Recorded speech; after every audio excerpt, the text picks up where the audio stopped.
इस प्रोग्राम में मेज़बान, मेहमानों, तज्ज़ियाकारों और मुकर्रिरीन के ख़यालात, आरा और बयानात उनकी ज़ाती राय हैं। इन ख़यालात से चैनल इंतज़ामिया या इदारे का मुत्तफ़िक होना ज़रूरी नहीं। प्रोग्राम का मकसद सिर्फ मालूमात, तज्ज़िया और आगाही फ़राहम करना है। हम ना झुकेंगे ना रुकेंगे, हक की खातिर आगे बढ़ेंगे। अमन भी होगा, इंसाफ भी, अवम की आवाज बुलंद होगी। कराची है इंसाफ मांग रहा है, कराची अपना हक मांग रहा है। वादा रही इक़दामात दो, शहर को उसका हक दो। No more silence, justice now. We want justice for Mirza.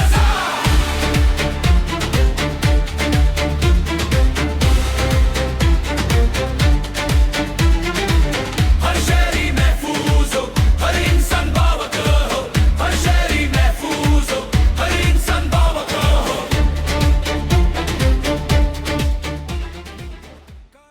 4:08 पर मीर घर से निकला है और 5 साढ़े 5 बजे जब सब परेशान होना शुरू हुए तो मुझे भी कॉल आई, मैं भी पहुंचा। तब से लेके हम उसे ढूंढते रहे। कभी हमने उसे समंदर का किनारा, बस स्टॉप, एक जगह हमने मीर को ढूंढा मगर वो हमें नहीं मिला। 36 घंटे के बाद उसकी बॉडी एक झाड़ियों में पड़ी हमें मिली है। इतनी बुरी हालत में उसे गोली लगी हुई थी, उस पर तेजाब फेंका गया हुआ था, उसके चेहरे का बहुत बुरा हाल था। अल्लाह पाक किसी को उस मरहले से ना गुजारे। उसके घर वालों का क्या हाल है हमें पता है।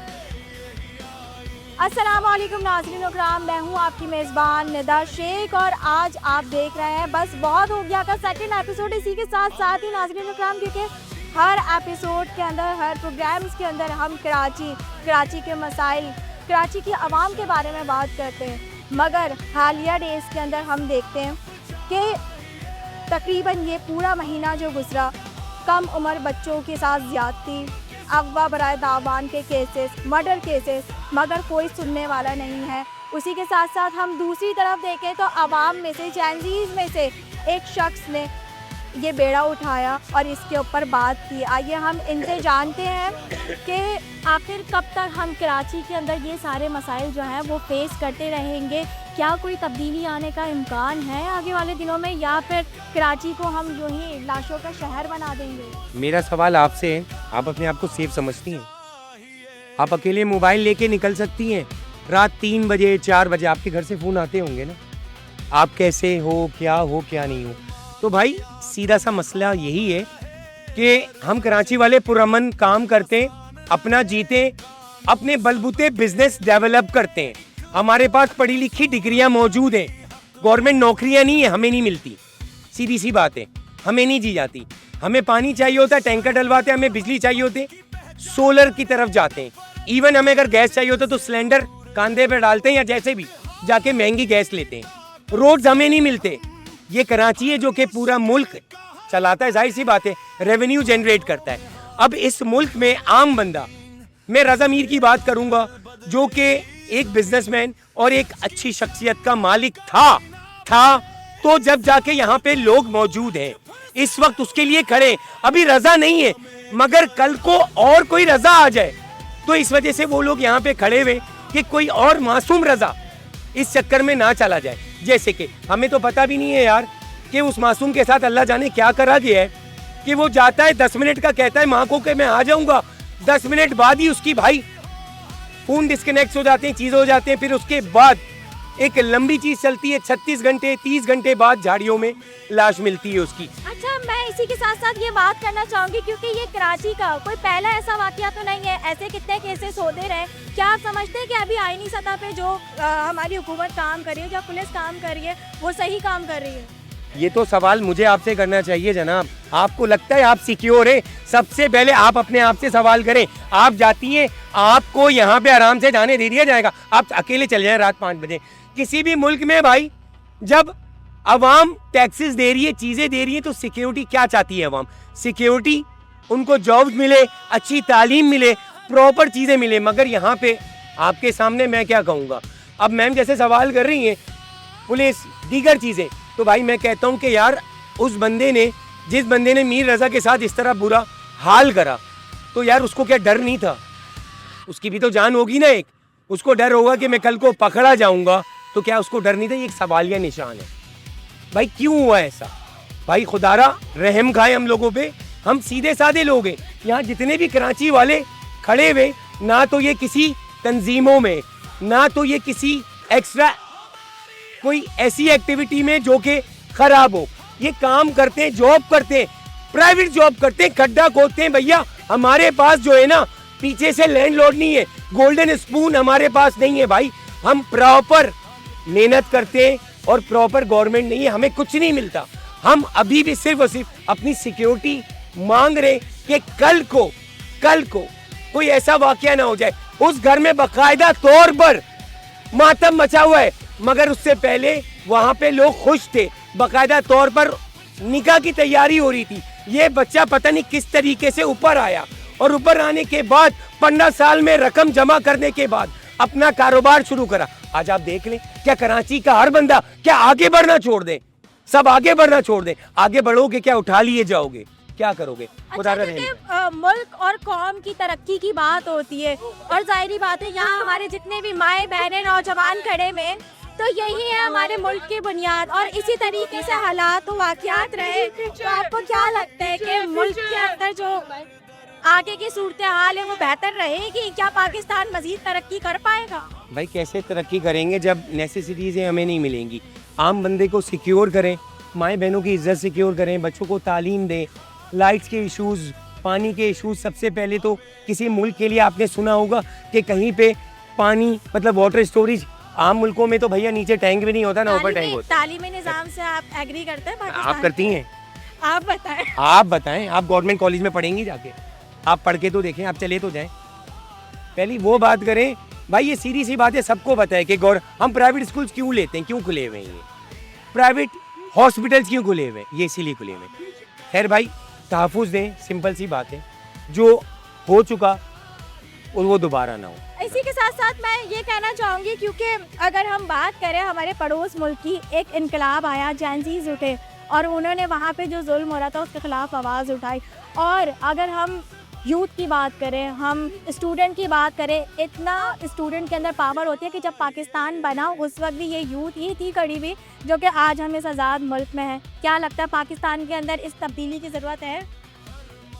भाई मुझे तो सिर्फ इसकी ज़रूरत लग रही है कि खुदारा हमें महफूज करें और हमें जो नेसेसरी चीज़ें हैं वो दे दें, बस मुझे तो ये चीज़ की ज़रूरत है।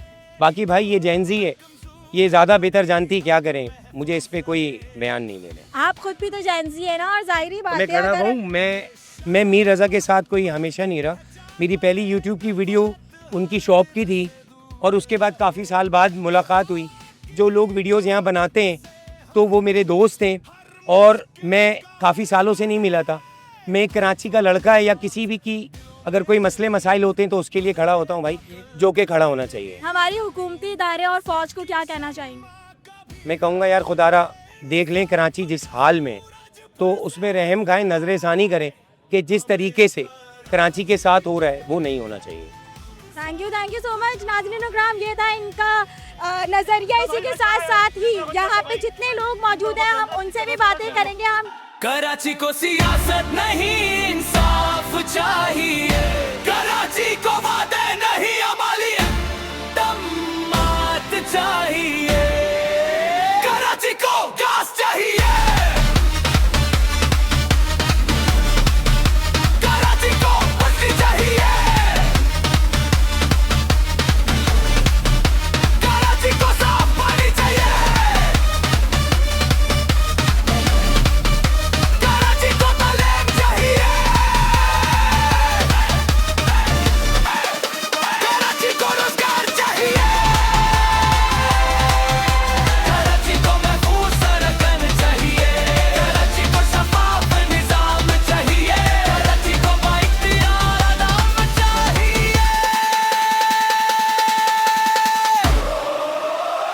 नहीं झुकेगा, ये शहर नहीं झुकेगा, हक की आवाज बुलंद होगी, इंसाफ की सुबह जरूर होगी।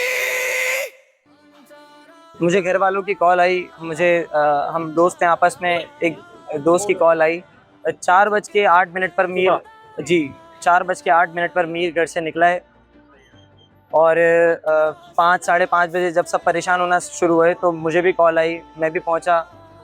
तब से लेके हम उसे ढूंढते रहे। कभी हमने उसे समंदर का किनारा, बस स्टॉप, एक एक जगह हमने मीर को ढूंढा, मगर वो हमें नहीं मिला। धमकी थ्रेट का वो किसी चीज़ में इन्वॉल्व नहीं था, किसी चीज़ में दुश्मनी, वो किसी से झगड़ता ही नहीं था। अगर आप कोई उसे कुछ कह भी देगा, गाली दे देना, तो वो पलट के सॉरी कर देने वाला बंदा था। इसी बात के लिए हम रोड पे खड़े हैं कि ऐसे इंसान के साथ ऐसा क्यों हुआ। 20 दिन के बाद उसकी, तकरीबन 20 से 25 दिन बाद, इतने बड़े कराची शहर में रहते हुए 36 घंटे के बाद उसकी बॉडी मिली। 36 घंटे के बाद उसकी बॉडी एक झाड़ियों में पड़ी हमें मिली है। इतनी बुरी हालत में, उसे गोली लगी हुई थी, उसमें तेजाब फेंका गया हुआ था, उसके चेहरे का बहुत बुरा हाल था। मैं आपको बता नहीं सकता। मैंने देखा है अपने भाई को, उसको कितनी तकलीफ हुई होगी ये मैं जानता हूँ, मैं एहसास कर सकता हूँ। अल्लाह पाक किसी को इस मरहले से ना गुजारे, उसके घर वालों का क्या हाल है ये हमें होता है। फील्ड मार्शल साहब से रिक्वेस्ट करता हूँ हाथ जोड़कर, अगर उन तक मेरा मैसेज पहुँच रहा है तो प्लीज़ कराची शहर को आप देखें, कराची का कुछ कीजिए, मेरे भाई के कातिलों का पता लगाइए। ये शहर बहुत लावारिस है, आप खुद पर्सनली आके यहाँ के मसले देखें। हम बहुत मुश्किल में, हम बहुत अनसेफ हैं यहाँ पर कराची शहर में। No more silent justice now. We want justice for Mir Raza. हर शहरी महफूज हो, हर इंसान बावकर हो। कराची को सियासत नहीं, इंसाफ चाहिए। मेरा बेटा था रज़ा, मीर रज़ा अली खान, शहीद है वो। मेरा नाम मीर हुसैन, फादर हूँ मैं उनका। हबीबियन थे वो, अभी पब्लिक से पढ़े, अभी वो रिसेंटली IBA में तो BBA कर रहे थे। उनका कारोबार था वॉफ्लिक्स के नाम से, और बहुत मेहनती बच्चा था। बहुत किसी चीज़ में नहीं, किसी ऐड में नहीं, किसी पॉलिटिकल उसमें नहीं, काम से काम होता है। बस 3:30 बजे वो, 3:45 बजे वो आए और आके ऊपर रहा है, सब कुछ रखा है, अपनी गाड़ी भी घर को ही खड़ी रही, और उन्होंने बोला मैं 10 मिनट में आ रहा हूँ। इसीलिए नॉर्मली वो पैडल वैडल खेलने जाते हैं। शॉप भी उनकी शाम में 5 बजे खुलती है और रात में भादराबाद बंद 3:30 बजे होता है। तो आप समझे कि इनकी रात की ज़्यादा वर्किंग रही, दिन बस सोना रहा है। तो उन्होंने माँ को बोला मैं आ रहा हूँ, प्लीज ये करके चलेगा। और वो कल सुबह अभी उनकी डेड बॉडी में जी। उसके बाद हमने सुबह पहले तो 15 के इतला की, उन्होंने उसकी मिसिंग की वो चलाई। उसके बाद हमने तकरीबन 8 बजे थाना दोबारा हम गए, कोशिश की कि FIR कर दिया, तो FIR जाके कर दी। सेकेंड हाफ में बॉडी मिली उसकी ब्लॉक 2 से, जौहर से, नुकसान जौहर से, जो जौहर थाने को मिली। और 28 वो बकौल उनके कि 28 को ही इसके साथ को मार दिया गया था, और 29 के दिन सुबह तकरीबन 11-12 बजे मेरे ख्याल में उनको डेड बॉडी मिली। CDR निकालने हैं तो वो अभी निकलेगा, मेरे ख्याल में आज पहुंचेगा CDR। तो CDR के बाद पता की बुनियाद पे फिर बात हो सकती है कि क्या हो सकता है क्या नहीं। हम भी इसी चीज़ हैं, मगर बॉडी के साथ उसका मोबाइल नहीं रिकवर हुआ। MLO और की रिपोर्ट है वो अभी स्टिल आनी है। और हाँ बिल्कुल, गुस्ल के टाइम पे ये चीज़ मेरे को खुद भी नहीं थी कि उसके सर पे चोटें लगी थी, बॉडी पे चोट हैं, गन शॉट हार्ट में। तो अब मजीद डिटेल आनी है, किसी से भी किसी किस्म की नहीं। आप लोग इसका अगर सोशल मीडिया देख रहे हो तो उसके आप देख लें कि किस तरह की उसकी अप्रोच थी और किस तरह के उसके लिए रिमार्क दिए जा रहे। इससे अंदाजा हो जाता है कि बच्चे की नेचर को। अभी शादी थी उसकी, निकाह था उसका 30 अगस्त को, खुशी सब उसकी तैयारी में था, कोई ऐसी बात, खुश था, हसन की शादी थी। कहते हैं ना लोग गलत सलत बातें करते हैं कि शायद लड़की का कोई चक्कर है, मुंह पर ये निक्के देने के लिए तैयार है, कोई लड़की का चक्कर, कोई इस तरह की चीज नहीं। मेरा इकलौता बेटा था, हमारा गुरूर था, तो हमारा वो गुरूर के चला गया। आप मुझे बताएं इसका मैं कोई नुकसान बता सकूंगा आपको? अनमोल चीज का कोई नुकसान बताएगा? मैं आपको कह रहा हूँ हमारा गुरूर था, तो गुरूर के बारे में मैं आपको नहीं बता, अनमोल था। गवर्नमेंट से मुतालबा सिर्फ इतना ही है कि हमें इंसाफ सिर्फ इतना चाहिए कि इसकी साफ और शफाफ जो है इसकी वो हो, इंक्वायरी हो और हमें इंसाफ मिले, मेरे बेटे को जस्टिस मिले, बस बात इतनी है। हमें कराची के लिए इंसाफ चाहिए, हर शहरी के लिए इंसाफ चाहिए।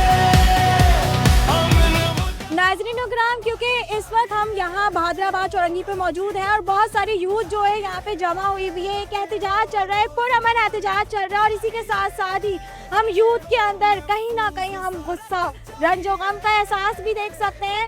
और ऐसी बहुत सी चीज़ें, आइए हम हमारे बीच में इस वक्त मौजूद है शहरियार, उनसे उनका नज़रिया भी जानते हैं कि क्या अभी जो सूरत हाल चल रही है, जो इन्वेस्टिगेशन हो रही है, जो मीर के साथ वाक़या हुआ, उन सब चीज़ों के बारे में आप क्या कहना चाहोगे? पहले तो आप ये बताइए, आपको कैसे पता इन्वेस्टिगेशन हो रही है? वाकई आपके पास कोई सबूत है?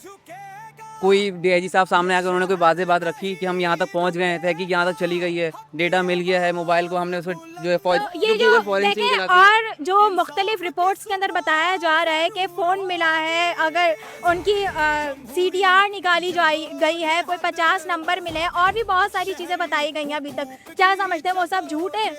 देखिए, मैं उस पर जाऊँगा ही नहीं, कंक्लूजन पे जाऊँगा। अभी कुछ टाइम पहले, अभी रिसेंटली दुनिया एयर एम्बुलेंस पे जा चुकी है, आपको पता होगा।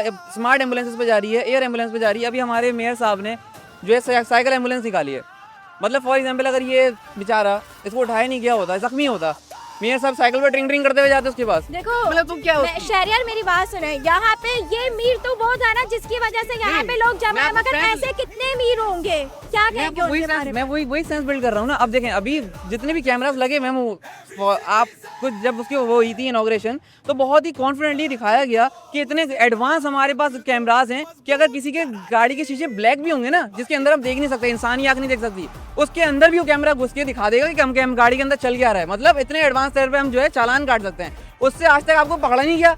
गूगल फॉरेंसिक कहलाती है ये। आप इन्वेस्टिगेट कर दे, लास्ट कहाँ तक ट्रेस करी गाड़ी को ट्रेस कर दे, FIR कराने के 24 घंटे बाद तक तो कोई रिपोर्ट ही नहीं थी। देखिए, रिपोर्ट्स के मुताबिक तो ये बात आई है सामने कि कैमरे के अंदर जो है वो वाज़ेह तौर पे नहीं देखा जा रहा है। क्या समझते हैं कि ये जो इन्वेस्टिगेशन हो रही है ये फेयर है? इन्वेस्टिगेशन अगर फेयर होती तो सबसे पहले तो आवाम के साथ आके वो उनको आवाम को तो काम करते। वो आए यहाँ पर, DIG साहब आए, मेयर साहब आए, जो जिम्मेदारान है वो आए। कल भी यहाँ पर आया था, तो कल ना मैं नाम लूंगा, सॉरी, पीपल्स पार्टी के एक कोई रहनुमा थे, सीनियर रहनुमा, वो यहाँ पर आ गए। मुझे किसी से मैं किसी पार्टी से ताल्लुक नहीं, सब बाहर में है मेरी नज़र से, लेकिन वो आए, मैंने उनसे सवाल किया, वो अपनी उन्होंने मंजन लगाया। क्या सवाल किया आपने उनसे? मैंने उनको बोला कि मैंने उनसे सवाल किया कि जेंजी के लिए आए ना, आपने अपनी बात कही है, जेंजी के सवाल के भी जवाब दें। मैंने उनसे सवाल इतना सा किया कि आप यहाँ पे आए क्यों, किस हैसियत से आए? उन्होंने बोला भाई मैं ऐसे हैसियत से आया। मैंने कहा आपको भेजा गया है ना काम, मतलब कि मामला संभाल लो, तो आप ये बताइए मामला पहुंचा कहाँ तक है, आप जवाब दें। और ये जवाब देंगे आपका प्लान ऑफ एक्शन क्या है, अब आप क्या करने जा रहे हैं। मतलब कोई तरतीब बनाई होगी ना, कुर्सियों पे ऐसी तो नहीं बैठ गए ना, पढ़ाई लिखाई करके आए होगे ना, कोई तो स्ट्रेटजी बनाओ कि अगला मीर मैं नहीं होऊंगा, ये नहीं होगा, कोई नहीं होगा, मीर तो कुछ तो सोचा होगा, कोई तो प्लान ऑफ एक्शन होगा कि यार अब ये करते हैं, इस तरह से स्ट्रेटजी बनाते हैं, कुछ तो करें, गेट वेस लगाते हैं, जरा तहकीकात हो, कुछ हो कि भाई अगला कोई मेयर ना हो। कुछ है, कुछ नहीं जवाब उनके पास, वो ब्लैंक हो गए, जैसे उनको उन्होंने कोई बहुत ही साइंस से सवाल कर लिया हो, बहुत बेसिक सवाल था। वो आगे से बोलने लगे DIG साहब से मेरी मीटिंग है, हमें इज़हार अफसोस है, हमें अचार डालना क्या इज़हार अफसोस था। वो कह रहे हैं हमें बहुत अफसोस है, हमारे पीपल्स पार्टी के लोग जो है उनके घर गए थे। अबे तो घर जाके बच्चा तो नहीं ला दिया ना। मुझे एक बात बताए, देखिए अगर हम इंसाफ की बात करते हैं, ज़ैनब केस हुआ, ऐसे बहुत से बेशतर केसेस हुए, फिर यहाँ पे हम आवाम को देखते हैं कि एक वक्त में आवाम जो है वो प्रोटेस्ट करते हैं, इंसाफ मिल भी जाता है कहीं ना कहीं जब उस चीज़ को बहुत ज़्यादा हाईलाइट किया जाता है। क्या समझते हैं इस निज़ाम को किस तरीके से बेहतर कर सकते हैं? भाई सबसे पहले तो मुनाफिकत छोड़नी होगी आपने। एक तरफ आप कह रहे हैं कि सॉरी यहाँ पर ही बहुत से लोग ऐसे मौजूद हैं, खास करके जो लीड कर रहे हैं उनमें से बहुत सारे। मैं कल आया था, मैं इसी उम्मीद से आया था कि मैं इनको सपोर्ट करूंगा, क्योंकि मुझे इससे फर्क नहीं पड़ता कि कौन किस पार्टी से बिलोंग करता है, अगर अच्छा काम कर रहा है सपोर्ट करना बनता है। मैं आया, यहाँ पे जो लीड कर रहे हैं आज तो वो गायब भी हैं, वो कल यहाँ मौजूद थे। जब वो आए थे मैंने उनसे सवाल करना शुरू किया तो पीछे से हाथ खींच के हटाया जा रहा। मैंने कहा आप किसकी तरफ हैं, आप मीडिया तो अनबायस्ड होकर बात करें, आप फैक्ट्स पे बात करें। अब यहाँ पे उनके पास कोई जवाब अगर नहीं है, आप यहाँ पे आग क्यों रहे हैं यार, फिर आप खून जला रहे हैं। अब आप आपने अपनी मीडिया कैच कर रहे हैं, अपना जा रहे हैं। अभी आपने एक इंटरव्यू लिया था, मैं सुन रहा था, वो भी कोई यहाँ पे कंटेंट क्रिएटर ही था, वो बड़ी बढ़ चढ़ के बातें कर रहा है। वो आपसे सवाल कर रहे हैं, आप 4 बजे निकल सकती हैं, नहीं निकल सकती, ये हो सकता है, नहीं हो सकता, फला का बच्चा गवर्नमेंट में पढ़ेगा, हमारा प्राइवेट, एक बात इस तरह की बातें कर रहे हैं, बड़ी जज्बाती बातें हमने बचपन से सुनी है। उससे बोलो यार बेगैरती छोड़ो, जब तुम्हें मौका मिलता है मेयर के सामने बैठने का तो ये उनसे सवाल करो ना। तब क्या उन्होंने सवाल नहीं किया? वो तो बेसिक सवाल कर लेते हैं कि मेयर साहब कराची में हालात बुरे हैं, वो आगे से बोलते थे नहीं हम तो सब सही कर रहे हैं। हर रोज प्रेजेंटेशन हो रही है, शर्जील मेमन साहब वहाँ से कह रहे हैं कराची बेहतरीन है, शर्मीला फारिस साहब कह रही है पेरिस है, हमें तो दिख नहीं रहा कोई जिन्नात वाला पेरिस है क्या है, हमें नहीं दिख रहा, हम तो कुत्ते की मौत मर रहे हैं यहाँ पे। आप क्या समझते हैं कि आज का जेन-ज़ी जो है उसका मुस्तकबिल तबाह किया जा रहा है, ये साजिश है या फिर इनको कामयाब जो है बर्दाश्त नहीं है, क्योंकि कामयाब बंदा सवाल करना जानता है, वो सवाल करता है, इनको सवाल सुनना भी बर्दाश्त नहीं है। इनसे सवाल कर लो तो इनकी ईगो हट जाती है कि हमसे सवाल कैसे कर लिया। हमारी हुकूमती इदारों को क्या कल मैंने रोक के सवाल किया था तो ऐसे 64 पे लग गए उनकी वजह से, मुझे देख रहे हैं कि तुमने तुम्हारी औकात किया है, तुम सवाल करोगे मुझसे, मैं करूंगा। हुकूमती इदारों को क्या कहना चाहेंगे? हुकूमती इदारों को मैं आप चला देंगी, मैं कह दूंगा कुछ। हुकूमती इदारे, मुझे एक बात सुने, यहाँ पे देखिए मेयर जो है वो फादर ऑफ सिटी कहलाता है। मेयर साहब आगे हर बार ये बात कहते हैं मेरे पास ये इख्तियारात नहीं है, मेरे पास वो इख्तियारात होते हैं, वो फादर ऑफ सिटी कहलाता है। वो सवाल कर सकता है बराह रास्त पुलिस से कि भाई मुझे अपडेट दो कहाँ तक पहुंची इन्वेस्टिगेशन। वो मेयर बहुत बड़ा बंदा होता है, बहुत बड़ी पोस्ट होती है, डिप्टी मेयर तक के पास इन्हें इख्तियारात होते हैं, मेयर तो फिर उससे भी ऊपर की पोस्ट है। क्या अब ये असल में वजह क्या है, यहाँ जितने लोग मौजूद हैं 90% लोगों के पास जो है पॉलिटिकल एजुकेशन नहीं है। वैसे एजुकेशन होगी, डिग्रियां भी होंगी, पॉलिटिकल एजुकेशन नहीं है, कॉन्स्टिट्यूशन नहीं पता, पढ़ने की कभी कोशिश ही नहीं करी, कभी सीखा ही नहीं। यहाँ तो पहली पाबंदी लगी, पहले तो वो हटवा दो, अगर हटवा सकते हो तो फिर स्टूडेंट पार्टियां बनेगी भी। हम यही तो हम समझाना चाह रहे हैं, पार्टी वाटा सीन नहीं है, इससे हटो, इससे निकलो, लेकिन कम से कम जेन-ज़ी तो एक हो, फैक्ट्स पे बात करो, पढ़ी लिखी बात करो। यहाँ पे पढ़ी लिखी बात किसी को करनी नहीं है, हर कोई खामोशी नहीं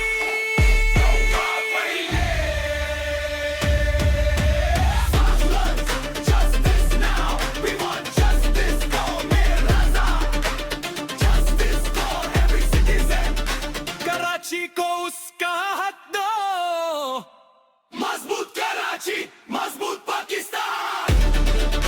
आज हालात इतने ज़्यादा संगीन है कि आवाम को जो है वो मजबूरन रोडों पे आना पड़ा है इंसाफ मांगने के लिए। इसी के साथ साथ हमारे साथ एक और नौजवान मौजूद हैं, उनके बारे में भी उनसे भी हम पूछते हैं कि क्या कहना चाहेंगे इस केस के बारे में। अस्सलामुअलैकुम। सबसे पहले तो मैं ये कहना चाहूँगा कि देखें हमारा ताल्लुक़ किसी भी पार्टी से नहीं है, ठीक है। और जो इस टाइम पे जो स्पेशली मैं बात करूँगा कराची की जो पोजीशन चल रही है वो बहुत वर्स्ट पोजीशन है कि आए दिन आप उठा लें तो कोई ना कोई वाक़या होता है। लास्ट अभी एक वाक़या हुआ लियारी के अंदर एक 6 साल के बच्चे का, जिसका बहुत है, जिससे हम सबको अफसोस है क्योंकि हमारे ही बच्चे हैं, ठीक है। और इसी तरीके से आप देखें अभी डॉक्टर आकाश का एक सिलसिला हुआ था लास्ट, जो 3 तलवार के ऊपर जो हुआ था, उसके लिए भी बहुत एक अफसोसनाक वाक़या था वो। लेकिन मैंने एक चीज़ उसके अंदर नोट करी कि उसके अंदर जो है हमारे मेयर साहब मौजूद थे। जब उन्होंने प्रोटेस्ट करा था तो उस टाइम पे मेयर साहब फौरी तौर पे जो है तमाम जो हाई कमांड थी वो वहाँ पे उस प्रोटेस्ट के अंदर मौजूद थी। लेकिन यहाँ पे मैं 3 दिन से सोशल मीडिया के ऊपर देख रहा हूँ तो यहाँ पे कोई हुकूमत की तरफ से जो है मुझे कोई भी यहाँ पे कोई ऐसी चीज़ नज़र नहीं आई कि हुकूमत भी हमारे साथ खड़ी है या इस प्रोटेस्ट का हिस्सा है। बिल्कुल बिल्कुल ऐसे ही नाज़रीन इकराम, हमारे साथ और भी काफ़ी लोग मौजूद हैं, उनकी जानिब पे हम चलते हैं और जानते हैं उनका मौक़िफ़। हर शहरी के लिए इंसाफ चाहिए, हर जान की हिफाजत, हर दिल का वकर, यही है कराची की पुकार। हम ना झुकेंगे ना रुकेंगे। नाज़रीन इकराम, इस वक्त हमारे बीच में जो मौजूद हैं वो advocate high court Wajiha Nadeem भी हमारे बीच में मौजूद हैं। और ये वो लोग हैं जो कि किसी सियासी जमात से वास्ता नहीं रखते हैं, किसी रंगो नस्ल से वास्ता नहीं रखते, यहाँ सिर्फ इंसाफ के लिए आए हैं, इंसाफ मांगने आए हैं। मैं इनसे भी जान लूँगी कि जो इस वक्त कराची की सूरत हाल है, क्या समझते हैं कि इस मुल्क में महफूज हैं आप? देखिए, मैं बहैसियत लीगल प्रैक्टिशनर यहाँ मौजूद हूँ और उसके अलावा सबसे बढ़ के तो ये कि मैं कराची की रेजिडेंट हूँ, मैं यहीं पैदा हुई हूँ, मैं यहीं बड़ी हुई हूँ।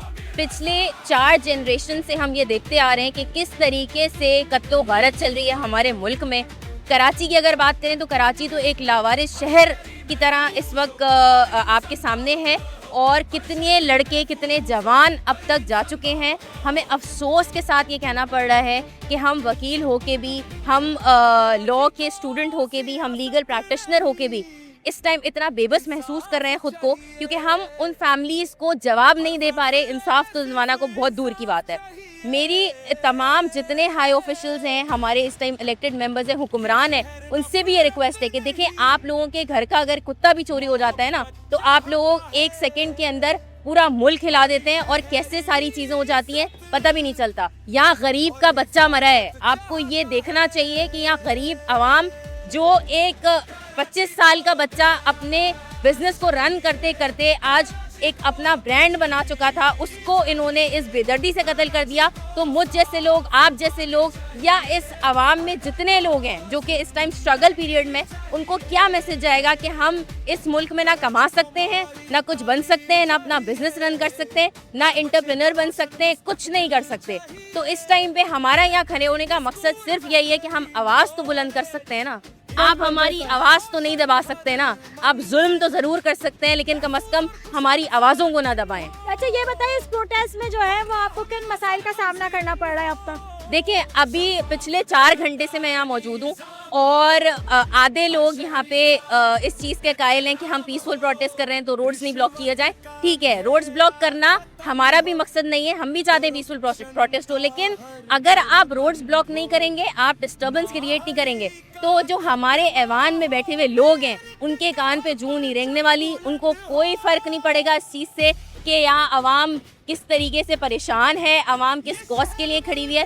बिजली, आटा, पानी, कपड़ा, मकान, इसकी जंग तो पिछले कितने सालों से चल रही है। अच्छा, ये तो नारे भी हम सुनते हैं ना, मगर मिलता क्या है? मिलता कुछ नहीं है, लेकिन इस टाइम पे जिस कॉज के लिए खड़े हुए हैं ना, वो कॉज बहुत बड़ा कॉज है। देखें, आज मैं, आप, कल को कोई भी इसका शिकार हो सकता है। कितनी फैमिलीज रुल गई हैं सिर्फ इन चीज़ों के पीछे कि हमारे मुल्क में इंसाफ किसी को नहीं मिलता। इसलिए रोड में आने का मकसद ही यही है आवाम का, कि आवाम अब बेबस हो चुकी है, आवाम अब परेशान है, आवाम चाहती है कि अब रोड पे निकल के अगर हमारे मसले का हल निकले तो शायद अब हम अपनी मदद आपके तहत रोड्स पे आ जाएं और प्रोटेस्ट करें और अपनी आवाज़ बुलंद करें, क्योंकि इसके अलावा उनके पास अब मुझे नहीं लगता कि कोई और रास्ता बचा। बहुत बहुत शुक्रिया। और बिल्कुल एक हकीकी बात है कि ये अवाम जो है वो इतनी लाचार हो चुकी है, इतना जुल्म होता है इस कराची अवाम के साथ जो हो रहा है मुसलसल।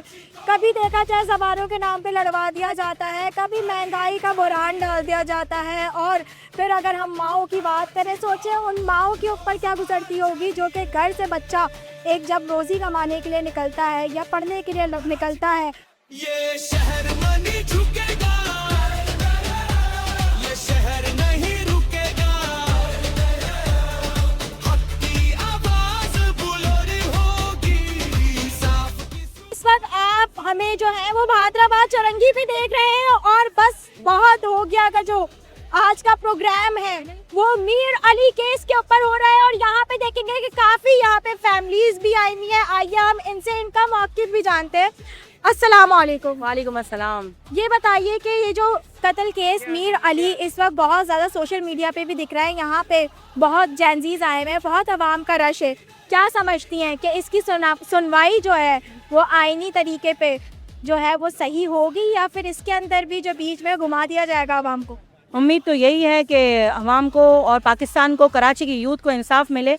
ये सिर्फ मीर का ही कत्ल नहीं है, हमें अपने बच्चों के बारे में सोचना है, फ्यूचर के बारे में सोचना है। और अगर यहाँ पे निकले इतनी बड़ी, आपने देखा आवाम कितनी आई हुई है यहाँ पर, मैं खुद 3 घंटे से यहाँ खड़ी हुई हूँ और मेरे भी बच्चे हैं, मुझे अपने बच्चों के फ्यूचर का हुकूमत से सवाल करना चाहती हूँ मैं कि ये कब तक ऐसा चलेगा, आप एक्शन क्यों नहीं लेते इस बात का? अच्छा, क्योंकि अभी जो है वो 14 अगस्त भी आने वाली है, और हम अगर इस मुल्क की बात करें, हम 14 अगस्त के ऊपर इतनी बड़ी बड़ी बातें सुनते हैं, स्पीचेस सुनते हैं, और क्योंकि अल्लाह का लाख लाख फजलो करम है कि हमें ये पाकिस्तान मुल्क जो है अल्लाह ताला ने हमें अता किया। मगर क्या समझते हैं, इस मुल्क में आज़ाद हैं आप?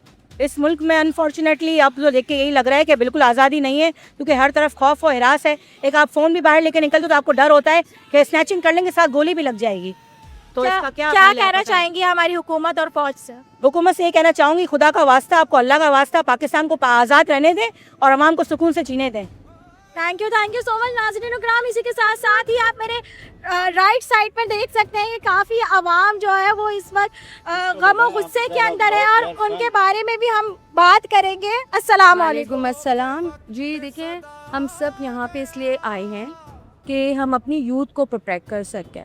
देखिए, मैं यहाँ आगे देख रही हूँ कि यहाँ पे हमारी यूथ ही नहीं है। अगर हमें अपने आप को सेव करना है, चाहे वो लड़की हो या लड़का हो, उनको सबको निकलना चाहिए। अभी इंडिया में जंतर मंतर हो रहा था, सब अपने ब्लॉग से बहुत बोल रहे थे कि जी हमें ये करना चाहिए, हमें वो करना चाहिए, उनकी हिम्मत अफजाई कर रहे थे। लेकिन यहाँ पे तो कोई यूथ ही नहीं आ रहा। यहाँ से चक्कर काट काट के जा रहे हैं, गाड़ियों में से निकल के जा रहे हैं, गाड़ियाँ भरी हुई हैं लोगों से, लेकिन कोई ये नहीं कर रहा कि आके हमारे साथ खड़ा हो। किसी को हम किसी के लिए खड़े हों तो उसको लगे तो कि हाँ बंदा खड़े है। तो मुझे तो बहुत शिकायत है कि यूथ तो निकल ही नहीं, यूथ तो नहीं निकल रही है। जब तक हमारे लोग नहीं निकलेंगे कि हमारे मसले मसाइल कभी भी हल नहीं होंगे। क्या समझती है कि हमारे जो कानून नाफिज करने वाले इदारे हैं और हमारे हुकाम जो है, क्या वो सही काम नहीं कर रहे हैं?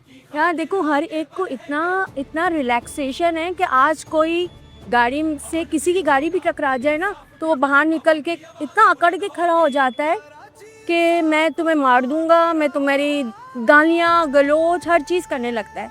और उसको पता है कि मैं जो भी कुछ करूँगा सामने से मुझे कोई भी आने वाला नहीं है, मेरी पकड़ नहीं है, मैं जो दिल चाहे करूँ। तो यही हाल लोगों का है कि आज किसी की मर्जी के काम नहीं हुए, उन्होंने गन निकाली मार दिया।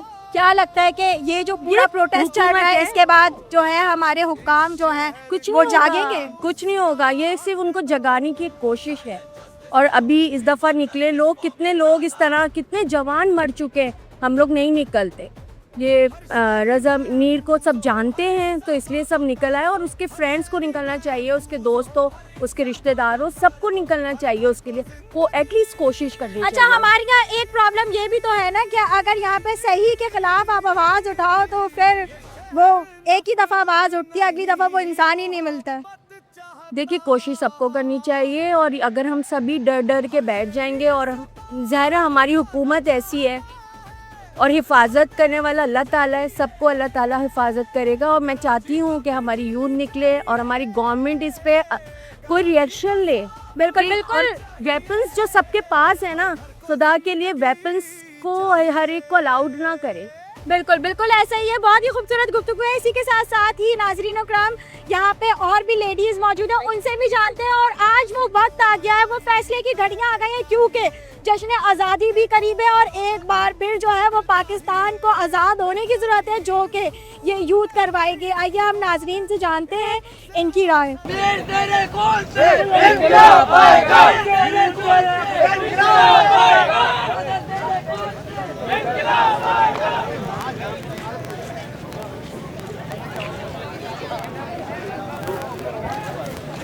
जी नाज़रीन इकराम, क्योंकि इस वक्त हमने काफ़ी आवाम की जो है वो राय जानी, और ये वो क्राउड है जो कि किसी सियासी जमात से ताल्लुक़ नहीं रखता। और इसी के साथ साथ ही कराची का एक और जेनजी, कराची का एक और शहरी हमारे बीच में मौजूद है, और इनसे जानेंगे कि जब हुकूमत वोट्स मांगने के लिए आती है और इतने बड़े बड़े वादे करती है, दावे करती है, और उसके बाद जब कराची के हालात ऐसे होते हैं, तो क्या कहना चाहेंगे हमारे कानून नाफिज करने वाले इदारों और हुकूमत को?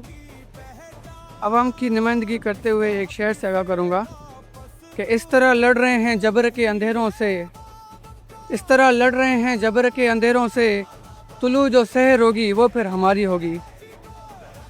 जेन ज़ी की आपने बात की, सबसे बड़ा जेन ज़ी पाकिस्तान का मसला ये है कि हम मजहबी तौर पे बटे हुए हैं, कल्चरल तौर पे बटे हुए हैं, और कौमियत के जो है, क्या समझते हैं, बटे में या बांटा गया है? दर हकीकत हमें बांटा गया है, और किसने बांटा है वो सब जानते हैं। अगर वो हमें ना बांटते तो उनके जो मकासद हैं वो कैसे पूरे हो पाएंगे। अच्छा, मसला तो एक ये भी है ना हमारे कराची शहर के अंदर, और यहाँ की जो नौजवान आज इकट्ठा हुई है, तो उनसे भी पूछना चाहूँगी कि जब हम कराची के मसाइल पे बात करते हैं, कराची पे बात करते हैं, तो जो निशाना है वो एक ही तरफ जाता है। ऐसा आकर कब तक चलेगा? शायद आपको मैं बताता चलूँ कि मेरा ताल्लुक जैकबाबाद सिंध से है, और हम जहाँ भी मौजूद हैं वो भी सिंध है। तो जो अभी हमारा भाई शहीद हुआ है, वो एक इंसान शहीद हुआ है, एक सिंधी, एक पाकिस्तानी, एक कराची का शहरी शहीद हुआ है। We didn't know he belongs from which community, he is a human. Karachi को अमन जब तक नहीं मिलेगा, हम भाई के साथ हैं। इसका ये मसला नहीं है कि वो किस कौमियत के बुनियाद से, किस मज़हब से ताल्लुक़ रखता है, doesn't know, but we are here for the truth, for the justice of Ali Raza. क्या समझते हैं कि कराची को, पाकिस्तान को एक बार फिर जो है पाकिस्तान में इनकलाब की ज़रूरत है और ये जो जेंजीज़ हैं ये इनकलाब ला पाएंगे? अगर जेंजी सब एक साथ हो जाएं तो मैं ये समझता हूँ कि इंडिया की जेंजी से पाकिस्तान का जेंजी बहुत मजबूत है। आपने देखा होगा कि जनरल ज़ियाउल हक के दौर में भी जेंजी उठा था, तलबा की शक्ल में उठा था और उनका तख्ता जो है धार किया था। फिर हम पे एक बहुत बुरी जो तलबा पे जो है तलबा यूनियन है उस पर पाबंदी लगा दी गई, क्योंकि उन्हें पता था कि जब पढ़े लिखे लोग सियासत करेंगे तो जाहिल हुक्मरानी कैसे कर पाएंगे। तभी उन्होंने तलबा जो यूनियन है उस पर बाहर जो है पाबंदी लगा दी ताकि जेंजी एक हो ही ना पाए। बिल्कुल बिल्कुल ऐसा ही है। बहुत ही खूबसूरत गुफ्तगू थी। इसी के साथ साथ नाज़रीन इकराम यहाँ पे और भी लोग मौजूद हैं, उनसे उनकी भी राय जानते हैं और देखते हैं कि इस एहतजाज के अंदर जो है वो क्या कुछ हो रहा है। खामोशी नहीं, इंसाफ चाहिए, शेर के लिए इंसाफ चाहिए, हर जान की हिफाजत, हर दिल का वक़्त, यही है कराची की पुकार। नाज़रीन अगर मैं बात करूँ इस वक्त यहाँ पे जो हमारे साथ और शहरी भी मौजूद हैं, यहाँ जितनी भी आप आवाम देख रहे हैं इनकी अगर मैं बात करूँ तो ये किसी मजहबी, किसी अक़लियती जमातों से ताल्लुक़ नहीं रखते हैं। ये वो आवाम है जो कि इनकलाब की दस्तक दे रही है और अगर अब भी कानून नाफिज करने वाले इदारों, अब भी हुकूमत ने नहीं सुना तो ये आवाज़ जो है वो आपके दरवाज़ों, आपके घरों तक आ सकती है। एक मीर हम यहाँ पर देख रहे हैं जिसके साथ इतना गलत हुआ, जिसको इतनी बेदर्दी से कत्ल कर दिया गया, कल को वो मीर आपका बच्चा भी हो सकता है। और इसी के साथ साथ हम जानते हैं वहाँ साथ जो शहरी मौजूद हैं उनकी राय भी। अस्सलाम वालेकुम। वालेकुम अस्सलाम। ये बताइए कि कराची के जो सूरत हाल है और हम अक्सर देखते हैं काफ़ी प्रेस कॉन्फ्रेंस के अंदर बोला जाता है या उस टाइम पे बोला जाता है जब हुकूमत वोट मांगने के लिए आती है कि कराची का जो नौजवान है वो महफूज है, उनके फ्यूचर के लिए इतनी प्लानिंग्स की जा रही हैं। इसके अंदर कितना सच है और कितना झूठ है? टोटली झूठ है यार। आपके सामने जितनी पब्लिक आई वो सब किस लिए आई? ना मीर किसी का भाई था, ना किसी का रिश्तेदार था। हम सब तो हमदर्दी ही रहे। आज जो इसके साथ वो कल हमारे साथ भी हो सकता है, इसलिए हम लोग आए हुए हैं। वरना कितनी रात को किसको शौक है जो 3 दिन से बैठा है, सुबह से बैठा है। हम भी आधे 1 घंटे से आए हुए हैं, इमरान भाई भी आए हुए हैं। इसीलिए आए ना, जो आज इसके साथ हुआ कल हमारे साथ भी होगा। बेहतर है उस बच्चे को इंसाफ दिलाया जाए, उसके घर वालों को तसल्ली दी जाए, जो हुआ वो आइंदा के लिए ना हुआ। देखिए अगर हम इंसाफ की बात करें तो इंसाफ तो काफ़ी, ये पहला केस ऐसा नहीं हुआ है मीर का, काफ़ी ऐसे केसेस होते हैं। अगर हम हालिया दिनों की बात करें तो काफ़ी बच्चों के साथ ज्यादतियाँ हुई, छोटी छोटी बच्चियों के रेप कर दिए गए और कोई पूछने वाला नहीं था। क्या कहेंगे? कराची में देखो लॉ एंड ऑर्डर तो कोई नहीं है।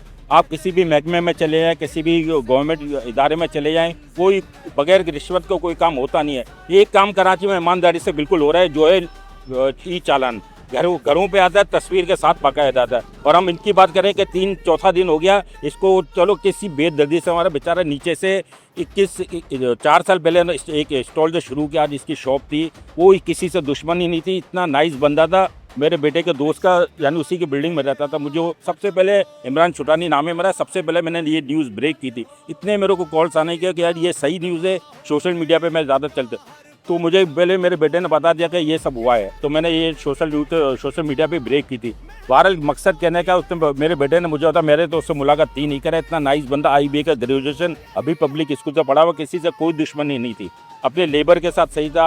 हालांकि उस दिन ये गया है घर पे बोल के 4 बजे है, तो बाइक की कार करवा के गया है और 10 मिनट के बाद इसकी लोकेशन भी आ गई है। तो गेस्ट हाउस में गुलस्तानी जौहर में, वहाँ से पुलिस चाहती तो सबको निकल सकता है। झाड़ियों में 2 दिन बाद या 36 घंटे बाद इसकी लाश मिली है। अच्छा चले 4था दिन हो गया, 4 दिन से यहाँ प्रोटेस्ट कर रहे हैं, 8 कुछ ज़्यादा हो गया है। 4 दिन से प्रोटेस्ट, अभी तक कोई पता नहीं है कि क्या हुआ था, क्या हुआ, इसकी वजह तो पता चले। एक इस बंदे के पीछे आप खुद कह रहे हैं ना कि कराची में कोई लॉ ऑर्डर है ही नहीं।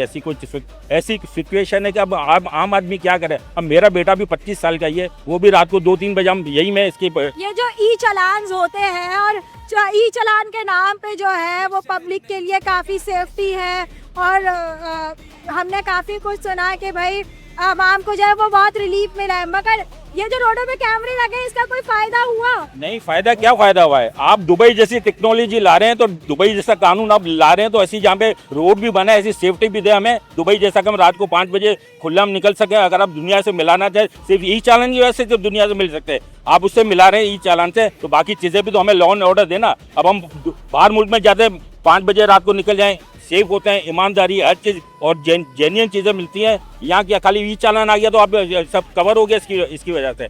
लोग इसी वजह से गुस्से में ना, कोई एक बंदा बोले कि ई चालान सही काम कर रहा है, अगर ई चालान सही कर रहा है तो क्यों नहीं पकड़ ले इसको, इसके कातिल क्यों नहीं पकड़े? 4था दिन हो गया आज, तो सब इसीलिए प्रोटेस्ट कर रहे हैं ना। इसकी वजह यही है ना कि लो यहाँ कोई अब क्या बोले, इसके कश्मीर में बातें कर रहे हैं, वहाँ से इलेक्शन की बातें कर रहे हैं कि वहाँ वादी नज़ीर बनाएंगे कश्मीर में। यहाँ पे तो आप कुछ कर रहे हैं ना, रोज़ पेट्रोल की प्राइस, वो पहले फेडरल गवर्नमेंट रोज़ पेट्रोल की प्राइसेस बढ़ेगी, सेंट्रल गवर्नमेंट है वो अपनी करेगी, तो आम आदमी क्या करेगा? महंगाई में पिछड़ा देगा क्या समझते हैं कि किस तरीके से हालात को जो है वो बेहतर किया जा सकता है? ये आपको लग रहा, मुझे तो कोई हालत का नहीं लग रहा कि हालत बेहतर नजर आ रहे हैं। हमें तो कोई अपनी सिक्योरिटी है ही नहीं ना। कल मीर रजा गया, आज कल हमारी बारी हो सकती है, कल किसी और की बारी हो सकती है, हमें तो कोई सिक्योरिटी नहीं है। थैंक यू सो मच नाज़रीन इकराम। ये वो अवाम है जो कि अपने हक के लिए आवाज़ उठा रही है, अपने हक के लिए बात कर रही है, और आज ये अवाम जो है वो इस हद तक घबरा चुकी है क्योंकि ये अपने मुल्क के अंदर, अपने घर के अंदर मौजूद होते हुए भी महफूज नहीं है। और आइए हम जानते हैं कि हमारे साथ और भी लोग मौजूद हैं। अस्सलाम वालेकुम। वालेकुम अस्सलाम। ये बताइए कि जो मीर रज़ा का केस हुआ है ये पहला ऐसा केस नहीं है, और हम हालिया कुछ टाइम में देखें तो बच्चियों के साथ भी ज़्यादतियाँ हुई, काफ़ी कुछ ऐसा हुआ। क्या समझते हैं कि किस तरीके से जो है वो इन सब हालात को बेहतर किया जा सकता है?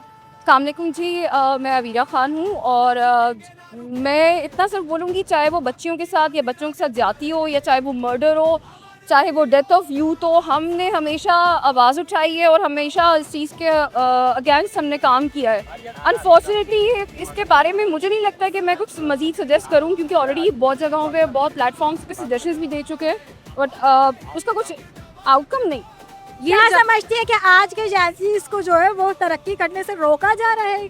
अच्छा, यहाँ पर ना बहुत सारी चीज़ें इन्वॉल्व होती हैं। यहाँ पे सिर्फ ये नहीं है कि जेंज़ी को तरक्की करने से रोका जा रहा है, बात सारी सिर्फ ये है, death of youth is the death of any nation. और यहाँ पर जब आप चाहे वो किसी भी एक पार्टी की वजह से या पर्सनल जिसे कहते हैं कोई रंजिशों की वजह से कोई मर्डर हो रहा है, या जिस भी रीज़न की वजह से मर्डर हो रहा है, बात सिर्फ इतनी है कि यहाँ पे जो भी इन्वेस्टिगेशन हो रही है वो फेयर होनी चाहिए। अब तक इतना टाइम हो चुका है, कोई भी हमारे सामने चीज़ें क्यों नहीं आई हैं? नॉर्मल अवाम है जो कि अपने तहफ़्फ़ुज़ का जो है वो सवाल कर रही है हुकूमती इदारों से, और भी हमारे बीच में अवाम मौजूद है, उनसे भी हम जानते हैं। अस्सलाम वालेकुम। वालेकुम अस्सलाम। ये बताइए कि इस वक्त जो कराची के सूरत हाल है, और जब कराची के मसाइल के ऊपर बात होती है तो एक ही तरफ इशारा दे दिया जाता है कि कराची के मसाइल के ऊपर बात हो, तो क्या समझती हैं इस वक्त जो है हमारे मुल्क को किस तरीके से बेहतर किया जा सकता है, कराची के हालात को किस तरीके से बचाया जा सकता है? देखिए, फ़िलहाल तो अभी जो मसला चल रहा है वो यही चल रहा है कि एक इंडिविजुअल के बारे में चल रहा है कि उसका मर्डर ओपन नहीं किया गया है, और गवर्नमेंट कहाँ है, ऑफिशियल्स कहाँ हैं, अथॉरिटीज़ कहाँ हैं। आई थिंक पुलिस, यही बात है कि अगर कोई हाई फाई कोई इंसान होगा, कोई पावरफुल आदमी होगा, तो उसके लिए इमीडिएटली इस कंट्री में कोई ना कोई स्टेप लिया जाता है। लेकिन एक आम आदमी हो, कोई आम बिजनेसमैन हो, तो किसी को होश नहीं होता। हम लोग फ्यूचर हैं, हम लोग जो यूथ है ये फ्यूचर है इस कंट्री का। अगर हमारा ख्याल नहीं रखा जाएगा तो हम कंट्री को आगे लेके नहीं चल सकते। अगर हम ही नहीं होंगे तो ये कंट्री आगे कैसे बढ़ेगी? अगर जवानों को ही मार दिया जाएगा तो कोई फ्यूचर नहीं है इस कंट्री का। बिल्कुल बिल्कुल ऐसे ही है। बहुत ही खूबसूरत गुफ्तगू रही। इसी के साथ साथ ही नाज़रीन किराम, हम और भी आवाम की तरफ चलते हैं और पूरा प्रोटेस्ट आपको दिखाते हैं। क्यों यहाँ खड़े हुए हैं? जाहिर बात है एक आवाम का पूरा सैलाब आया हुआ है, और बहुत ही देखा जाए तो शदीद रंजो गम है। क्या किसी ने बुलाया है? देखिए, सबसे पहले तो यहाँ पर जमा होने का मकसद, हमें कोई पॉलिटिकल पार्टी नहीं है। यहाँ पर एज अ कराची वाइन सब यहाँ मौजूद है, कराची की एलीट क्लास तबका यहाँ मौजूद है, और तकरीबन हर तबके से लोग यहाँ मौजूद हैं। उनका मकसद और मिशन सिर्फ कराची वालों का यहाँ आने का है कि कराची में बढ़ता हुआ जराइम, चोरी, डकैती, टारगेट किलिंग, डंपर के नीचे लोगों को आगे मार देना, ये शहर के अंदर आज नहीं कई अरसे दराज से चल रहा है। मीर रजा का कत्ल इस शहर के लिए कोई पहला कत्ल नहीं है। इस तरह के दीगर वाक़या शहर में पहले भी हो चुके हैं, लेकिन इस पर कोई रोकथाम नहीं होती, कोई कानून नाफिज करने वाले इदारे एक्शन नहीं लेते। इस शहर की सड़कों पर ये शहर की सड़कें खून की तारकोल की सड़कें बन चुकी हैं। शहर की हर माँ के आंसू जो है इस शहर में है कि हर माँ इस शहर की रो रही होती है, अपने बेटों को तलाश कर रही होती है। कहीं लापता कर दिए जाते हैं, कहीं मावरा अदालत कत्ल कर दिए जाते हैं, तो कहीं पता लगता है कि सुबह घर से निकल के अपने कामों पे जाने वाले ट्रॉलर की जद में आके कुचले जा चुके होते हैं, तो कहीं गोलियों का निशाना बन जाते हैं, कहीं मोबाइल फ़ोन स्नैचिंग के दौरान उन्हें कत्ल कर दिया जाता है। ये शहर के अंदर हो क्या रहा है? मतलब कराची शहर लवारिस हो चुका है, इसे कोई ओन करने के लिए तैयार नहीं है। मतलब यहाँ जो लोग हुक्मरानी कर रहे हैं, सिंध हुकूमत कहाँ है, उनके नुमाइंदेगान कहाँ हैं? मीन अली रज़ा, इस रज़ा के घर पर अब तक कोई हुकूमती नुमाइंदा नहीं पहुंचा। ये गफलत है, ये एक सोचने की समझने की बात है कि 3 तलवार पर डॉक्टर आकाश का मर्डर होता है, जिसमें हम भी वहाँ मौजूद थे, कराची की जयंती वहाँ मौजूद थी, लेकिन वहाँ के जो है वहाँ पर आप देखें तो वहाँ पर जो है वज़ीर आला सिंध भी पहुँचते हैं, मेयर कराची मुर्तज़ा वाब भी पहुँचते हैं, लेकिन मुर्तज़ा वाब यहाँ क्यों नहीं आ रहे? हमारा सवाल सिर्फ इतना सा कि भाई आप भी तो आएँ, आप इस शहर को अगर ओन कर रहे हैं, आप मेयर हैं इस कराची के, तो आपसे आवाम अपील कर रही है कि आप आएँ और बताएं यहाँ पर आके लोगों को कि भाई हो रहा क्या है इस शहर के साथ। कब तक इस तरह से जेनजीज के जनाजे उठेंगे नौजवानों के? ये पढ़े लिखे नौजवान हैं, इनको सरकारी नौकरियां नहीं मिल रही है, खुद अपने क्या समझते हैं कि इस कौम को तबाह किया जा रहा है, या फिर जो है वो हुकूमत जो है जो बड़े बड़े दावे करती है, वादे करती है, टीवी स्क्रीन्स के ऊपर हम देख रहे होते हैं कि कॉन्फ्रेंसेस चल रही होती हैं कि पाकिस्तान की आवाम जो है वो बहुत खुशहाल है, बहुत बड़े बड़े प्रोजेक्ट्स बन रहे हैं। क्या कहना चाहेंगे, क्योंकि आप भी तो पाकिस्तान की आवाम है ना, आप भी असल सूरत हाल बता पाएंगे? देखिए बात यह है कि सिर्फ प्रेस कॉन्फ्रेंस की हद तक हमें नज़र आता है, सिर्फ कैमरे की आंख और कैमरा बंद हो जाने के बाद पाकिस्तान के कोई भी मसाइल को हल नहीं किया जाता। ये शहर पिछले कई बरसों से 18 बरसों से जो है वो लवारिस है। इस शहर की सड़कें टूटी हुई हैं, यहाँ पानी नहीं है, यहाँ गैस नहीं है, यहाँ पर मसाइल नहीं, यहाँ एजुकेशन नहीं, सेहत का निज़ाम नहीं। इस शहर को तो तबाह कर दिया। इस शहर का पढ़ा लिखा नौजवान बैरून मुल्क जा रहा है कि उन्हें सरकारी नौकरियाँ नहीं दी जाती, यहाँ कॉलेज यूनिवर्सिटी में दाखिले नहीं मिलते, सियासी वाबस्तियों पे यहाँ पर सब कुछ। और ये क्या हो रहा है शहर के साथ? मतलब जेनजी जाए तो जाए कहाँ? इस तरह सड़कों पर मार दिए जाए, रात को 4 बजे कॉल करके लापता कर दिए जाए, सुबह उनकी लाशें मिलती है। ये क्या हो रहा है मतलब शहर के अंदर? इस तरह से शहर का निज़ाम नहीं चलेगा। आज ये लोग थोड़े निकले, कल ये एहतजाज का दायरा कार पूरे शहर में बढ़ जाएगा और फिर कुछ और होगा, और ये लोग चंद हज़ार की तादाद में अगर ये इधर उधर निकल गए तो फिर इनको कोई रोक नहीं सकेगा। बिल्कुल बिल्कुल नाज़रीन इकराम, ये आवाम जो है, ये जेनज़ीज़ जो है, ना ही किसी हुकूमत के खिलाफ है, ना ही यहाँ के कानून नाफिज करने वाले इदारों के खिलाफ है। बस सिर्फ और सिर्फ इनके अंदर इतना गम गुस्सा है कि आखिरकार कब तक हमें ज़बानों के नाम पे बांटा जाएगा, कब तक हमें सियासी भेंट चढ़ाया जाएगा। इस मुल्क को जो है वो इस वक्त इंसाफ की ज़रूरत है। इस मुल्क में चेक एंड बैलेंस ज़रूरी है, नहीं तो ऐसे पता नहीं कितने मीर हैं जिनको हम आए दिन न्यूज़ स्क्रीन्स के ऊपर देख रहे होते हैं, और काफ़ी ऐसी खबरें छप रही होती हैं।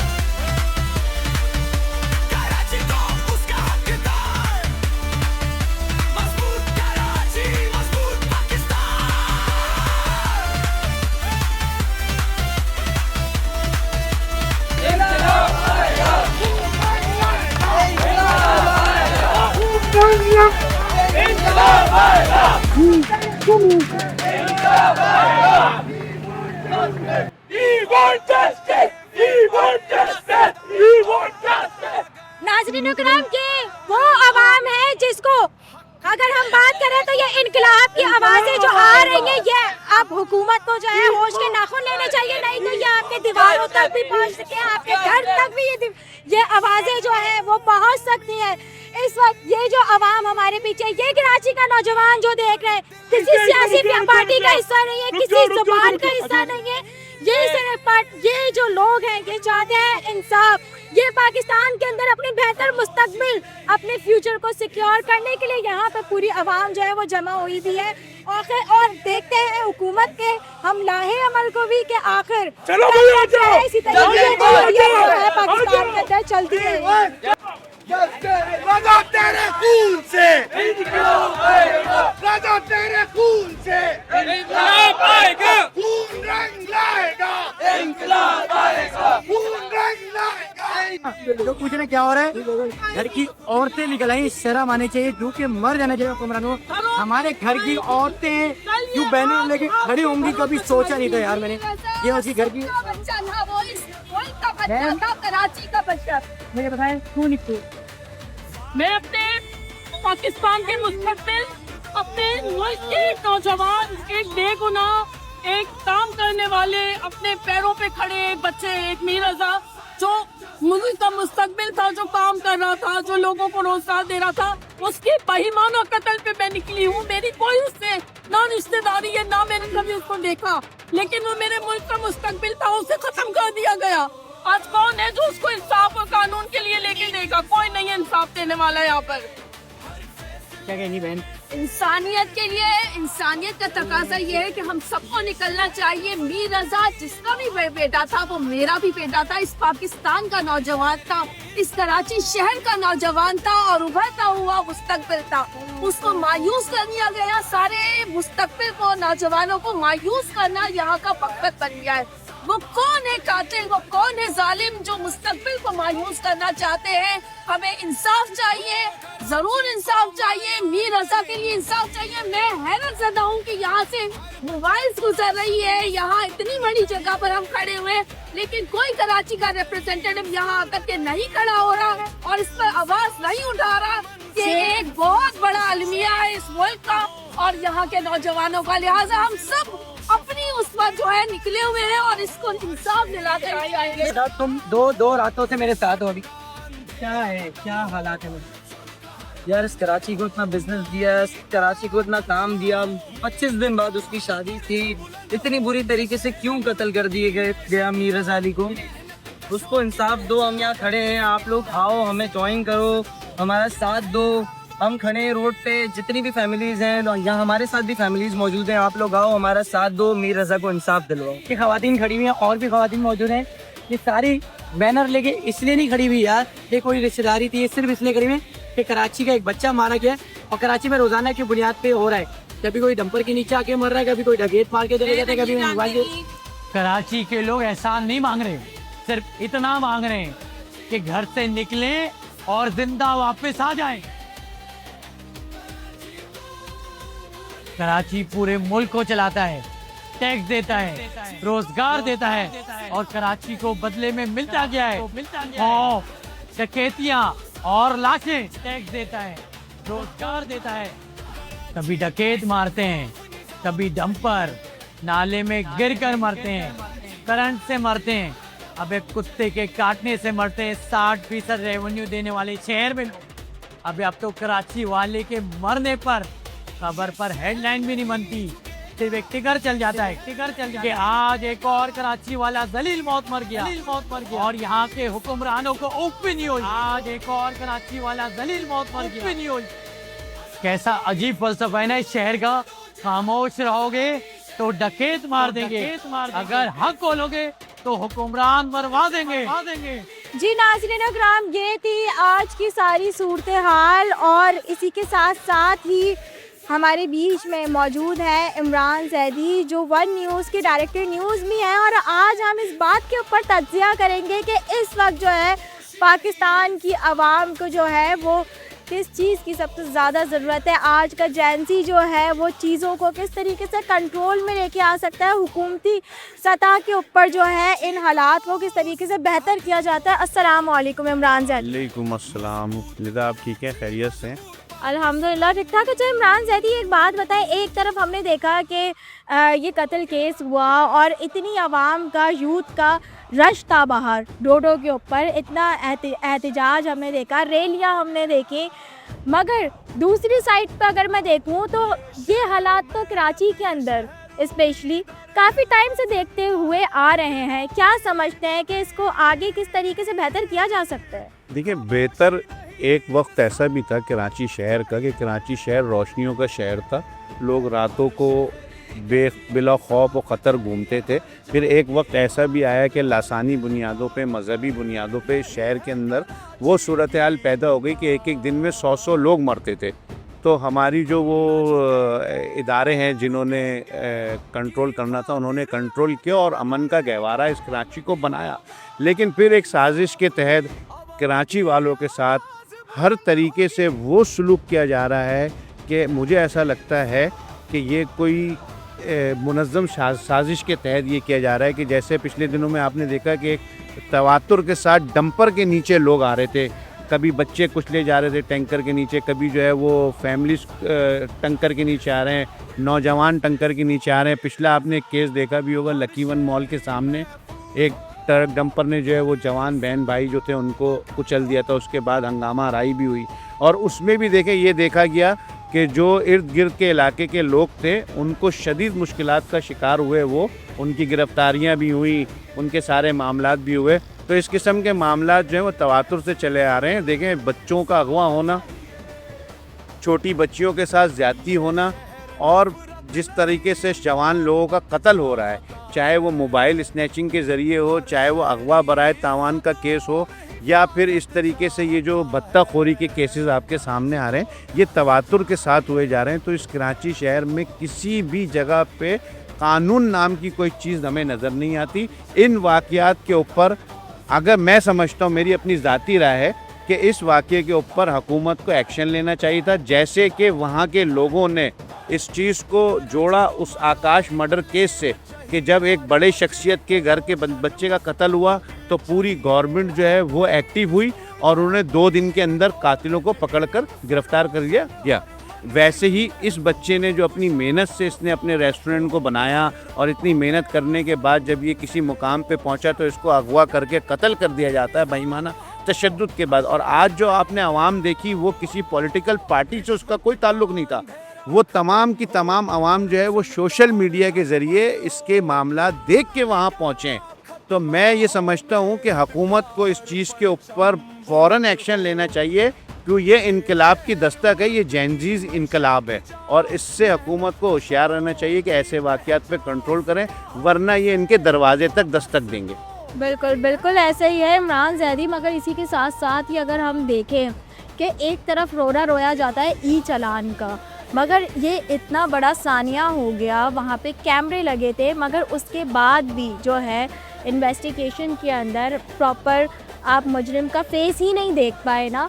तो क्या समझते हैं ये जो सेफ़ कराची एक कैंपेन थी, ये कितनी सेफ़ सिटी कैंपेन जो है वो कितनी कामयाब है? देखिए सेफ़ सिटी के अक्सर व बेशतर कैमरे तो ख़राब पड़े हैं और इस वक्त जो वर्किंग में कैमरे हैं वो ई चालान बहुत ज़्यादा जो है आपको पता है वर्किंग के अंदर है और बाकायदा लोगों को चालान मिलने। और अलमिया यही है कराची का कि एक तरफ आप इनको दुबई का माहौल कैमरों के ज़रिए दिए जा रहे हैं और आप बताते हैं कि ये दुबई में भी ऐसा होता है, लेकिन आप दुबई की वो चीज़ों को फॉलो नहीं करते जो चीज़ें यहाँ हो रही हैं। यहाँ पर दुबई वाला माहौल देने के लिए आपको बहुत ज़्यादा मेहनत करने की ज़रूरत है। जिस तरह आवाम इस वक्त बेआसरा मददगार, शहर कराची के आवाम जो है बेआसरा बेमददगार है। मेरे ख़ुद के बच्चे हैं, मैं ख़ुद डरता हूँ बच्चों को घर से बाहर नहीं जाना। एक खौफ दिल के अंदर बैठा हुआ है कि बच्चे घर से बाहर जाएंगे। अक्सर व बेशतर आपने केस देखे हैं कि बच्चे जो है वो मदरसे गए या पढ़ने के लिए गए, उसके बाद वो वापस नहीं आए। तो ये शहर में जो कानून नाफिज करने वाले इदारे हैं इनको एक्टिव होना पड़ेगा, इनको वीआईपी ड्यूटियों से निकल के यहाँ तो बल्कि आईजी साहब को भी आना चाहिए था और वहाँ खड़े होकर इनको प्रेस कॉन्फ्रेंस। अच्छा, इसी के साथ साथ इमरान जैदी अगर हम बात करें, क्योंकि जब बात होती है कराची शहर के ऊपर, कराची के मसाइल के ऊपर, तो उसे सियासी और मजहबी रंग दे दिया जाता है, मगर कभी भी जो कराची की आवाम, जो कराची के अंदर मसाइल हैं, जिन परेशानियों की वजह से आवाम दोचार है, उन चीज़ों को क्यों फोकस नहीं किया जाता? देखिए कराची के साथ हमेशा ये जुल्म रहा है शुरू से। जब हम छोटे थे उस वक़्त से हम देखते आ रहे हैं। एक ज़माना था जिस वक़्त अब्दुल सत्तार अगवानी साहब मेयर थे, उस वक़्त बहुत अच्छा काम हुआ कराची शहर के अंदर।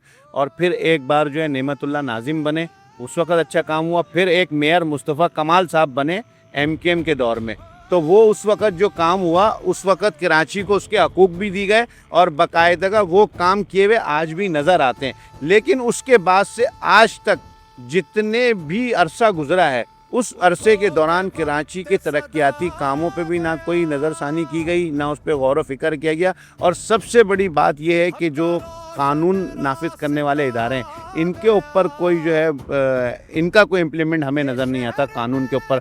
चाहे आप वो ट्रांसपोर्ट का निज़ाम ले लें, चाहे आप जो है वो गली कूचों में जो स्नैचिंग वगैरह होती है इसका निज़ाम ले लें, इन सब में जो है लाकानूनियत नज़र आती है। कातिल आज़ाद हैं, दहशतगर्द आज़ाद हैं, डाकू आज़ाद हैं। अच्छा, इसी के साथ अगर मैं बात करूं, यही अगर हालात रहे और जेनजीज यूं ही रोडों के ऊपर आए और इन्हें प्रॉपर सिम्प ना दी गई, इन्हें तहफ़्फ़ुज़ नहीं दिया गया, तो क्या समझते हैं कि हालात कहाँ तक ख़राब हो सकते हैं? देखें, हमारे हुक्मरानों को इस चीज़ से सबक लेना चाहिए कि हमारे पड़ोसी ममालिक में एक जेनजी ग्रुप का एहतजाज हुआ और बहुत कामयाब एहतजाज हुआ और उन्हें मिनिस्टर जो एजुकेशन थे उन्हें इस्तीफ़ा देना पड़ गया। हालांकि यहाँ पर पिछले 4 सालों से जो कराची के लोग हैं, इसमें सभी कौमियत के लोग रहते हैं, सिर्फ कराची के लोगों की बात नहीं, कराची में जितने भी कौमियत के लोग रहने वाले हैं, जो बच्चे पढ़ रहे हैं, उन सब के साथ पिछले 4 सालों से ज़्यादती हो रही है। पिछले 4 सालों से जो है उनको फेल किया जाता है, एक बड़ी लार्ज फिगर जो है वो फेल हो रहा है, उसके ऊपर भी किसी ने एक्शन नहीं लिया। और ये जिस किस्म के मामला हो रहे हैं, स्नैचिंग में कत्ल, बच्चे अगवा, ये सब्र का पैमाना टूट गया और ये जेनजी सड़कों पर आ गए तो हुकूमत को लेने के देने पड़ जाएंगे। बिल्कुल बिल्कुल ऐसे ही है। तो ये हमारे मुल्क का जो है असासा है तलबा, जेनजीज हमारे मुल्क का असासा हैं। इनकी सोच फिक्र को समझते हुए हुक्मरानों को जो है वो इक़दाम करने चाहिए। क्या समझते हैं कि ये इस केस के अंदर जो इन्वेस्टिगेशन है वो आईनी सतह के ऊपर फेयर की जा रही है, या किस तरीके से फेयर कर सकते हैं उसको? देखें, इन्वेस्टिगेशन शफाफ तरीके से होनी चाहिए, मेरिट पे होनी चाहिए और बाकायदा इन कैमरा होनी चाहिए। लोगों को तक भी ये बात पहुँचे कि क्या इन्वेस्टिगेशन, जैसे अभी कन्फ्यूजन है, एक चैनल के ऊपर आप देखते हैं कुछ बताया जाता है, दूसरा अफसर आके कुछ बताता है, तो लोगों में बेचैनी है। अब मैं आपको इसका असल वजूहात बताऊं कि लोगों में बेचैनी क्यों है। लोगों, जब आप वहाँ प्रोग्राम कर रही थी, आपने लोगों के सुना होगा।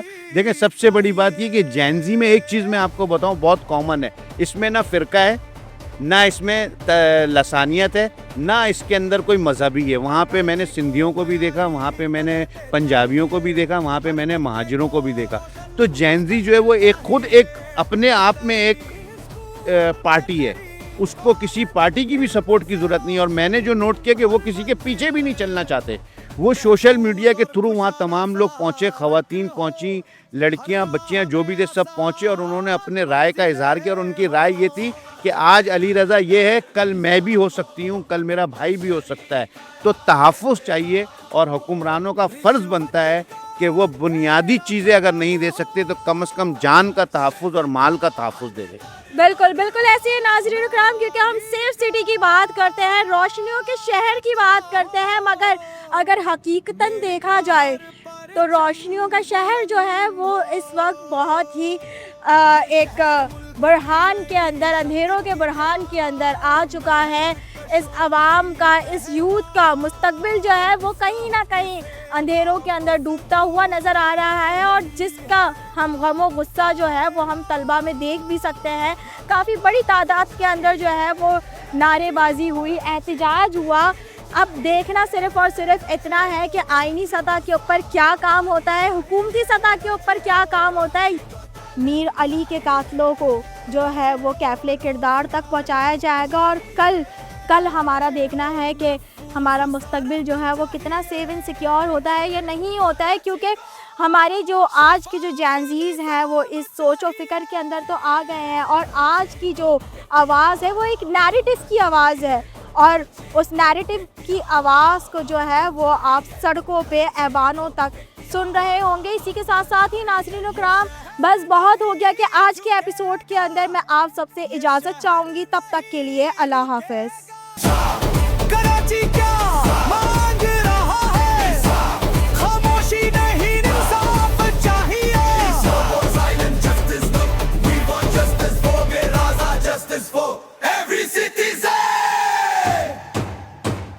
कराची को उसका हक दो, मजबूत कराची, मजबूत पाकिस्तान।